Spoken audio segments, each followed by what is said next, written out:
Hello, ರಮೇಶನ್ ಮನೇಲಿರೋ ಕೋಳಿ ಸುರೇಶನ್ ಮನೆಗೆ ಹೋಗ್ಬಿಟ್ಟು ಮೊಟ್ಟೆ ಇಕ್ಕುತ್ತೆ.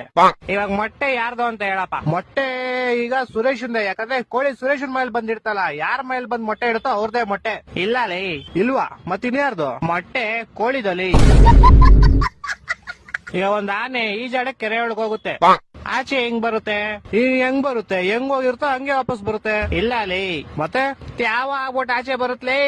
ಹೊಟ್ಟೆ ಎಷ್ಟು ಉರ್ಸ್ತಾವ್ರೋ ಆ ಭಗವತ್ನ ನೋಡಿದ್ರೆ. ಒಬ್ಬ ಹುಡುಗ ಪ್ರತಿ ವರ್ಷ ಅವ್ನ್ ಬರ್ತಡೆಗೆ ಉಂಡಿಗೆ ₹1 ಆಗ್ತಿದ್ನಂತೆ. 60 ವರ್ಷ ಆದ್ಮೇಲೆ ನೋಡಿದ್ರೆ ಅದ್ರಲ್ಲಿ ಬರೀ ₹12 ಐತಂತೆ. ಹೆಂಗೆ ಅಂದ್ರೆ ಅವ್ನ್ ಯಾರ ಚಪ್ಲಿ ಇರ್ತಾನೆ ಎತ್ಕೊಂಡಿರ್ತಾನೆ. ಇಲ್ಲ ಲೇ, ಮತ್ತೆ ಅವ್ನ್ ಬರ್ತಡೆ ಫೆಬ್ರವರಿ 29 ಇತ್ಲೇ. ನನ್ನ ಮಕ್ಕಳು ಒಂದೊಂದಲ್ಲ.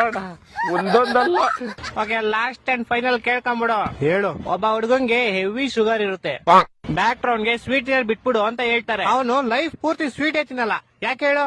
ಇದಕ್ಕೂ ಯಾವ್ದೋ ಉಲ್ಟಾ ಸೀದಾ ಆನ್ಸರ್ ಇರುತ್ತೆ ಪಕ್ಕ. ಯಾಕಂದ್ರೆ ಅವ್ನ್ಗೆ ನಾನು ಹೇಳ್ತೀನಿ ಕೇಳು.